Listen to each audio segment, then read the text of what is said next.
I asked when the wedding is, and my daughter-in-law said, "We got married yesterday." My name is Evelyn Hart. I am 72 years old, a widow, and once a bookkeeper who spent her life balancing numbers. But beyond the ledgers and invoices, I invested most deeply in love, especially in my only son, Tyler, and his wife, Madison. I believed that by supporting them, I was building a strong, lasting family. For 3 years, I covered their rent, filled their refrigerator, paid for their emergencies, and even bought the furniture in their living room. More than $33,000 disappeared from my savings into theirs. I never thought of it as a loss. To me, it was love expressed in dollars and cents. To them, it was nothing more than withdrawals. Then came the day that broke me. I stood in my living room clutching the pale pink dress I had chosen for what I thought would be Tyler's wedding, but my name wasn't even on the guest list. The moment of realization came through a phone call. I had dialed Tyler, eager to ask when the ceremony would be held. Before he could answer, Madison's voice cut in. With a smile I could almost hear, she said, "Oh, we already got married yesterday." "We only invited special people, special people." I froze. For years, I had gone without so they could live comfortably. I had skipped meals, deferred vacations, and used my late husband's careful savings to keep them afloat. But in their eyes, I wasn't special enough to even sit in a chair at my son's wedding. Later that evening, the photographs appeared online. Madison glowing in the white gown partly paid for with the $800 I had given her a month earlier. Tyler standing proudly beside her, her parents and siblings lifting glasses of champagne, celebrating a day that excluded me entirely. I scrolled through every smiling face. My dress remained untouched in the closet, my matching shoes unworn, and the envelope with $1,000 I had prepared as a gift hidden away in my desk drawer. That night, I didn't cry. I sat in silence, staring at the dress. My love had been good enough to pay their bills, but my presence wasn't good enough to witness their vows. It was the kind of exclusion that went deeper than hurt. It exposed the truth I had been refusing to see. In the days that followed, I replayed every sacrifice in my mind. And finally, one afternoon, I pulled out a notebook. If numbers were the only thing they valued, then I would speak in numbers. Rent, $500 a month for 36 months, $18,000. Groceries, $200 a month, another $7,200. Gifts, birthdays, anniversaries, holidays, $3,000. Medical emergency, $800.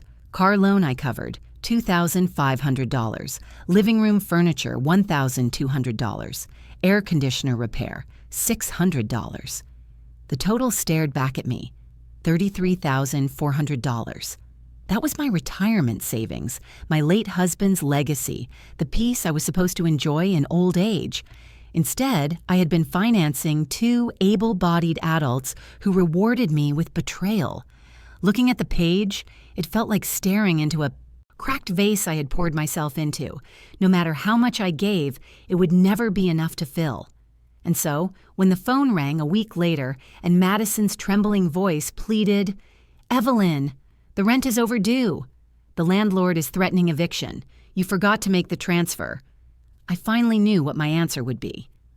The phone call from Madison came in the early evening. Her voice was no longer smug, no longer laced with superiority. Instead, it trembled with panic. "Evelyn, we're behind on the rent again. The landlord says if we don't pay this week, we'll be out on the street. Could you please send the money?" I sat in my recliner, the same one I had purchased over a decade ago, worn but dependable. Her words hung in the air. For years, I had wired money without hesitation, treating their struggles as my responsibility. But this time, I didn't reach for my checkbook. "Madison," I said slowly, choosing each word carefully, "I believe you and Tyler will need to handle this yourselves." Silence stretched across the line. Then came her scoff. Sharp, dismissive, desperate. "You can't be serious." After everything you've done for us? You can't just stop now, but I had already stopped. In my heart, something had shifted the moment I saw those wedding photos.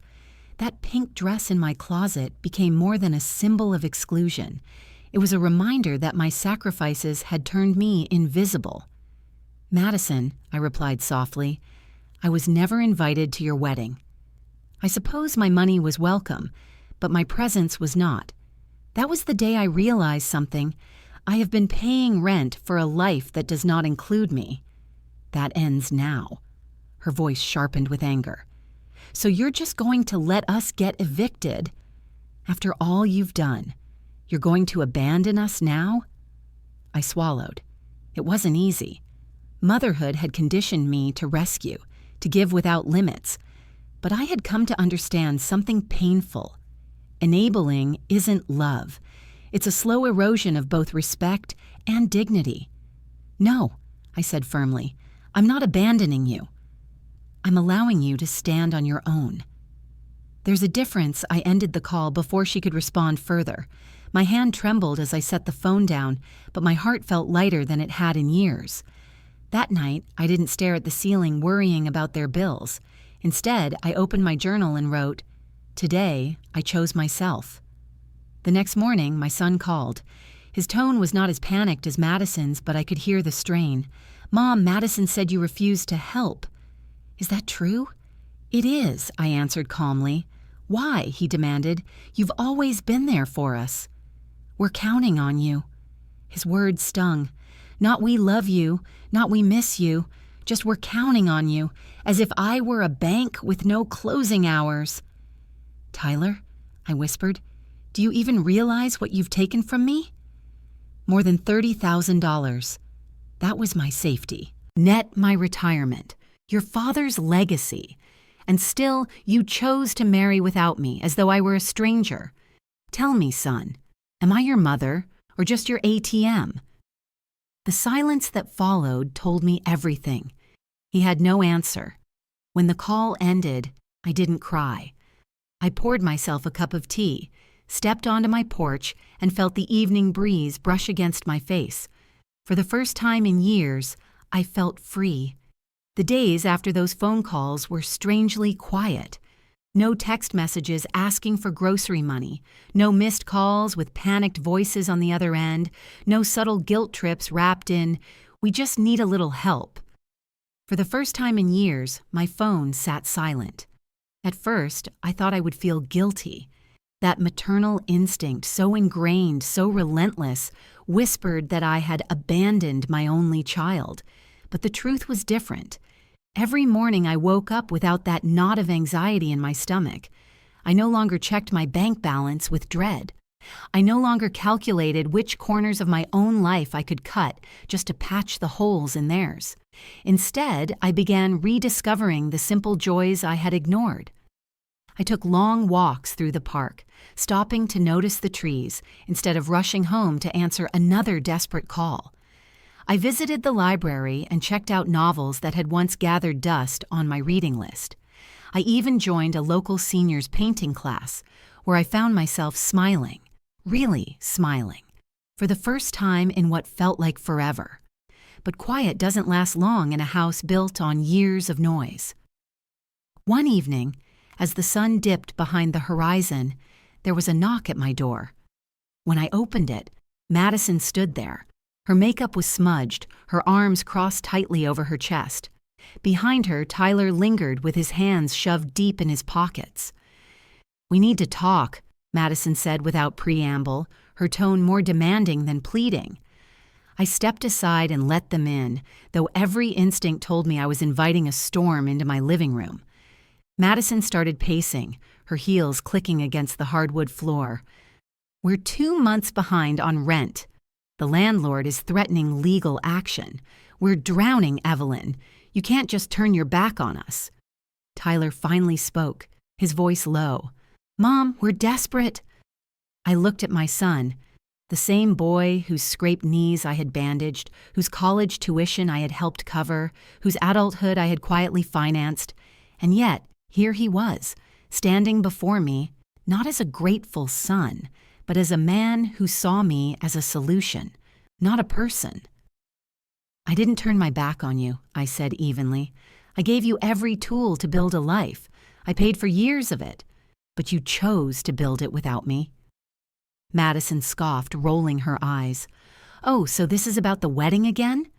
You're punishing us because you didn't get an invitation. The words cut deep, but I didn't flinch. This isn't about a wedding, I said softly. It's about respect, about love, about acknowledgement. I was good enough to bankroll your lives, but not good enough to sit in a chair on the most important day of your lives. That was your choice, and this is mine. The room fell silent. Tyler's shoulders sagged, his eyes downcast. Madison, on the other hand, glared at me with a mix of frustration and disbelief, as though I were breaking some unspoken contract. I love you, Tyler, I whispered, but love cannot survive when it's treated like currency. I won't buy my place in your life anymore. With that, I stood, walked to the front door, and opened it wide. The message was clear. The conversation was over. They left without another word. The silence that followed was heavier, but this time it was mine. And in that silence, I felt something powerful rising within me, an independence I had long buried under obligation. After that night, I expected more calls, more pleading, maybe even angry visits, but instead, there was only distance. Weeks stretched into months, and Tyler and Madison disappeared from my daily life as though I had been cut away. At first, the silence ached. The absence of my son felt like a hollow place inside my chest. But then, slowly, something shifted. The space they left behind gave me room to breathe. For years, I had been pouring myself into their lives, patching their problems while mine collected dust. Now, for the first time, I could turn my attention inward. I began organizing my home, not just physically, but emotionally. I donated boxes of clothes, old linens, and trinkets I no longer needed. With every bag that left the house, I felt lighter. I painted the spare bedroom in soft lavender and turned it into a reading room, filled with books and sunlight. The pink dress I had once chosen for Tyler's wedding, I donated that too. It no longer represented pain, it represented release. Financially, I restructured my life. I sat with a financial advisor, reviewed my savings, and realized that while I couldn't regain what I had already given, I could protect what remained. For the first time in years, my bank account reflected my choices, not theirs. And then came the joys I hadn't expected. I reconnected with old friends I had drifted away from, joining them for brunches and Sunday walks. I laughed more. I even took a weekend bus trip to the seaside, something I had put off countless times while wiring money to Tyler. Standing at the shore, feeling the cool water wash over my feet, I whispered to myself, "This is what freedom feels like." One afternoon, months later, I received a letter. The handwriting was familiar, Tyler's. My hands shook as I opened it. "Mom," it began, "I know you think I don't appreciate everything you've done, but I do. I made mistakes.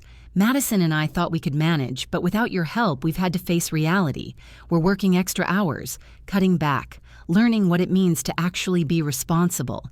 It hasn't been easy, but maybe this was what we needed. I just want you to know, I love you." I'm sorry tears slipped down my cheeks as I read those words, not because they erased the hurt, but because they proved something important. By stepping back, I had finally given my son the gift I should have given long ago, the chance to grow. I folded the letter and placed it in my journal, beside the page where I had once written, "Today I chose myself."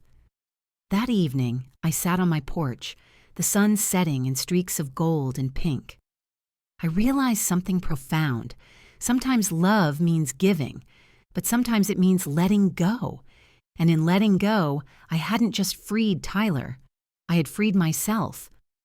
For 72 years, I had lived for others, but now I was living for me.